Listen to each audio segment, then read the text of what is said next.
Listen, man. They call me the problem, but you could call me the can man, because anybody can get it. Africans, Americans, Dominicans. Basically, we're going raw. The two most elusive entities in boxing. Yeah. Al Haymon. I was going to say me and you. And RocNation. Yeah, I think it's right. Al Haymon and RocNation. Yeah. Something's happened, and we're going to try and look at it and try and put it together. Ade, where do you want to start? Well, let's start with Al Haymon. A year ago, we done, I think when we first started it, we done about 7 months ago, we done a Who is Al Haymon video. And we didn't know much. Yeah. We didn't know much. At the time, he was signing people. Yeah, we still don't know much. He is like the Loch Ness Monster. At the time, he was signing people, and we couldn't quite work out how. But to be fair, a couple of things that we touched on in the video that we did, guys, you can watch it on our YouTube channel. We did say that we kind of feel like there's something going on. There's a TV deal, and that seems to have transpired now.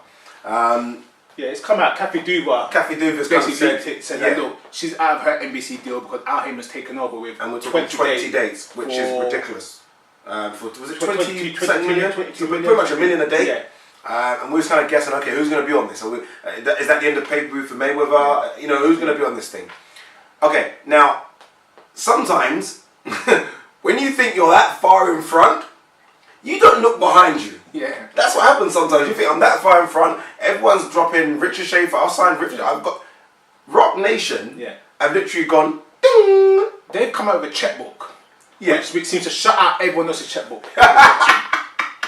And what makes me love about RocNation is that they have no TV contract. No, none at all. They've got a very good boxing manager who used to work for Golden Boy. I think it was Showtime. Showtime. I'll try and do this. Yeah, put his guy's name in there. They've got a boxing entity, and they're trying to capture fresh, young, marquee names with big money.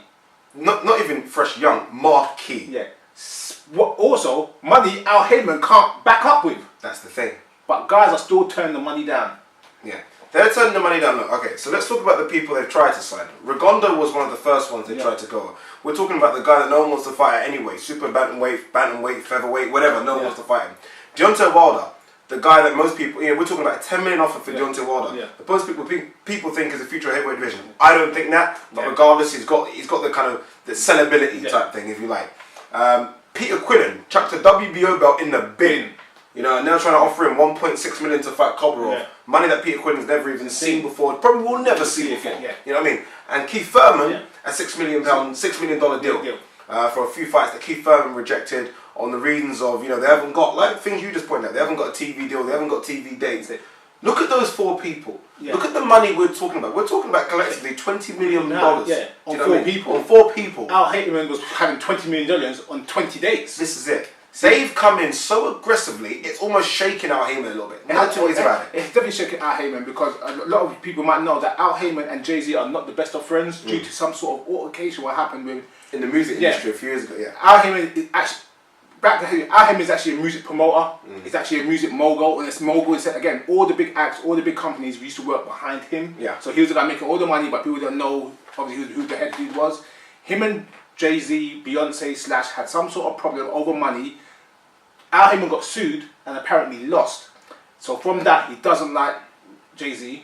So when Jay-Z tried to push it on him, he's pushing back with not bargaining power. He's not bargaining. It's almost with name power. Yeah, with name power and almost like I wouldn't say threats to his fighters because look, fighters are fighters. They fight for money. Yeah. Man actually said it all the time. Look, we fight for money, you dumb. That's what they fight for. So for them to be turning down hard cash, I'd love to be in a room when they're talking to Al Haymon and saying, okay, look, I'm turning down $10 million here. What's going on? Okay. Here's the job when you look at, again, look at boxing historically. Let's go back 20 years ago roughly, where Riddick Bowe threw his belt in the bin. Riddick Bowe can't live it down to today. Yeah. People like Riddick Bowe threw the heavyweight title in the bin. Yeah. Now, obviously, heavyweight title and Riddick Bowe and Peter Quillen and middleweight title are 2 different things. Yeah. But it's the same essence. You threw away your belt for no reason, for guaranteed career high payday. It makes no sense. The reason why it's not marquee news because no one cares about Peter Quillen. Yeah. And it's sad to say, but it's the truth. No, I dislike him. Yeah, but that's the truth. But anywhere else, that is crazy. What gets me about the whole situation is that RocNation, even being turned down, is still aggressively pushing forward. Yeah. They're still making offers, and what tells me about that they're offering so much money. They've got a business plan. Yeah, of course. They've got a channel. Yes. They've got people to run the show. Yes. In conjunction with Jay-Z and his music, which means they will have a crossover audience. Yeah, definitely. But just like Al Haymon, they haven't announced it. No one's leaked it yet. Remember, even Al Haymon hasn't announced it. It was leaked. Well, they haven't announced it. Inside the industry, people know what's going on. Yeah. Al Haymon is trying to keep his people tight because he knows this other deal and this other checkbook could actually push him out the game in terms of his monopoly. Oh, of course it can, and people might look at us and think, "You're mad, guys. How can you push Al Haymon at the game?" People, a year and a half ago, you didn't know who Al Haymon was. He simply had one fight, and that was Floyd Mayweather, and that wasn't it was almost a cross promotion. It wasn't that Mayweather was signed to Al Haymon. He has so aggressively in the last year, not even a year, last 8 months, signed so many people. Don't tell me someone else with an equally bigger checkbook can't come and do exactly the same thing, and that's the fear factor Al Haymon has. I don't know what everyone's payroll is, or what their bankroll is, or whatever they came out with, but if you got £50 million, you're an extremely rich man. Yeah. If Al Haymon's got £150 million, he's an extremely ridiculous rich man that could do whatever he wants, even for his own personal business. But we know RocNation is talking about the $400 million. Yeah. So no matter how rich you are with your 50, 100 or 150, the other guy's doubling you. So at the end of the day, when it comes down to it, money's going to count soon. Yeah. What I don't get, and this is what I find strange, and this is the kind of when we talk about him and having power that we're not even used to. It's almost mafia power kind of thing. Look, I think Keith Thurman is a great fighter, and we'll probably go on to make some good money in the game. No fighter is guaranteed $6 million. I mean $6 million. I don't care who you are. I said the only 3 names I've said: Miguel Cotto, Manny Pacquiao, Mayweather, and you could maybe chuck Canelo in there as well. Now, in terms of fighters that will guarantee that, and they say, we're guaranteed to make the money. No other fighter can make that. Okay, you talked about Sean Porter recently, and Sean Porter, like you said, was the future of the 147. If you told me Sean Porter was going to make $6 million a year ago, I said, of course he's going to make $6 million. You tell me now, I'm like, we're going to get 600,000. I don't think he's going to get 600,000 exactly. I know that he doesn't have dates, but I'm shocked Keith Thurman turned it down. Yeah, exactly. No, see, here's what you're talking about. When you look at the good B-sides on cards, after that, take a look at Madonna, after his great performance against Mayweather in his first fight, he got the rematch. Big pay-per-view, big whole expensive thing. How much did he get? $2 million? $2 million. $2 million. Yeah, and that was on a huge pay-per-view card. Look at Obies, look at Timothy Bradley. He was more of a household name going into the Pacquiao fight. Yeah. I think he got 4.5 to offer him. What was it? 5 million he got. You know what I'm trying to say? Marquez, I think in the 4th fight, or was it the 3rd fight, got around $5 million, they were saying, with a pay-per-view with a $5 million. And that's including the pay-per-view upside. With a pay-per-view upside. So, $6 million is not thrown around often. Yeah. Contracts are not thrown around. Take into account that once you sign that contract, win, lose or draw with your terms or whatever, that is yours. That's your money. So if after your 6 even fights, if you're fighting bums, even if you lose those 5 fights, you're still guaranteed that money, and you still go forward after that. Why would you lose it? This is it. Look, I think with RocNation, we're waiting for one deal. That's all it's going to take for those riverbanks to open. One person's going to sign, and once that one person signs, you never know. Look, I'd love to see what deals Devin Alexander and Amir Khan have got with Al Haymon. We both know they've got 1 fight left on their Golden Boy contracts. So what have they got with Al Haymon? If they've got 1 fight with Al Haymon, expect RocNation to come in aggressively for both of those. I tell you what, Al Haymon's strength right now is his peers within the industry. I.e., he's got good peers with Showtime. I'm trying to say he had good links with HBO that was damaged. But he knows people and he got influence over managers, promoters, even sanctioning bodies. So right now, that's what's holding his ground, where he's trying to hold the big ship outside, saying, look, I know you guys, I'm going to bring you forward, I'm going to bring you forward, I'm going to bring you forward. These guys you don't know. I know them, I dealt with them before, they're bastards. That's what he's saying to RocNation. What they need is a figurehead, a face. Yeah, that's what they don't have right now. Everyone seems to associate with Jay-Z, and that's not right. I feel they do have someone right now, but like I said, I think their plans are not disclosed as of right now. But again, I'm not an American. I'm only a boxing fan. I don't know other sports, so don't quote me on names.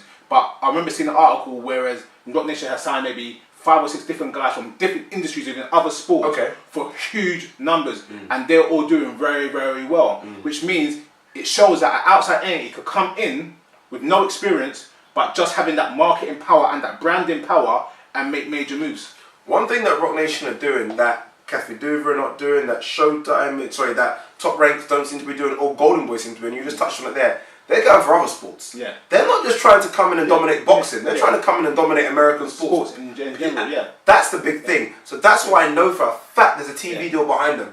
If there's a TV deal behind RocNation, expect to take over 2015-16. Last thing I want to say on this is that RocNation is a sports management company. Yeah. Which means they're not trying to manage a fight, manage one event or one thing. It's take over your whole thing. They look at your managers, they look at your trainers, look at everything. They're going to manage you collectively and take you further. And if that's their plan, it's like when you have a marketing executive. They map out your whole trajectory for the next 12 months, 18 months, whatever. If that's their plan, that's something no other boxer has in boxing, except for maybe Phil Mayweather. Alright, finally, end on this one. A couple of questions very quickly. What does this mean for Golden Boy and Top Rank? Are they now becoming third and fourth? No, but it could happen. You know, you have to be realistic about it. Bob Arum's a tough guy to negotiate with. He's a tough guy to do a deal with. He'll be your best friend right now, and then he'll turn against you the following day. Yeah. So he doesn't have the. He's got bargaining power and recognition, but he doesn't have a lot of friends. De La Hoya, again, with the whole Al Haymon contract, who's signed, who's not signed, he's weakening right now as well. Can he make a comeback? Of course he can. He's the Golden Boy. He can do it, but it's not going to be as easy as they think. I think as it stands right now, with all these powers come together, it's going to take something like Golden Boy, Top Main Events, and Arum to stick together and promote within each other to keep the big parties out. We kind of, when RocNation came in, I think me and you saw at the same time the Peter Quillen thing, we were laughing, we we're happy, good for boxing. When you look at it and you think, how good is it for boxing? Okay, RocNation come in, they take about 7 or 8 fighters. Top Rank take about 9 fighters. Our Haymon takes about 9 fighters. These fighters ain't fighting each other. We know that for a fact. Is that good for boxing or not? It's not good for boxing. When Al Haymon first came out and with his TV deal, I thought it was great. Yeah. And then a lot of guys on Twitter said, nah, Al Haymon's out. And they Montoya, Fisher. Yeah. A lot of people said like, nah, this guy's a dangerous dude. You don't trust what he's planning to do. And I thought, well, if you've got all these fighters and this is what you want to do, it makes sense to promote in-house. You don't have to pay it out. But that was not his plan. If RocNation is following what other sport fans say and what people do, they will go in the opposite direction. Yeah. If you have two people, if someone's already got this business plan and no one likes it, why would you duplicate it? Same thing like what would happen with Golden Boy and Bob Arum. The Golden Boy said, we're not going to copy other people, we're not going to copy Donkey, we're not going to copy, we're going to do our own thing. And everyone went to them because they thought it was a fresh party. Now they're all kind of the same backing, people are leaving. You don't follow a bad business plan. Okay, alright, there you go guys. So RocNation have almost from nowhere stepped their toes into the boxing circle, and they're big toes as well. These guys are not coming with 100,000, 20,000, 30,000. They're coming in with zero, and a few more zeros on the end of those checks. And that's causing a stir in the boxing world. But like me and Ran have just touched on, is it a good thing for boxing? I mean, we're going to get RocNation fighters, it seems like. We're going to get our Haymon fighters, and we're going to get Top Rank Golden Boy fighters. We might not get the fights people that we want to see. I mean, we already saw the issue with Mayweather and Pacquiao, and that's a fight that 5 years, 6 years later still isn't happening. Yeah.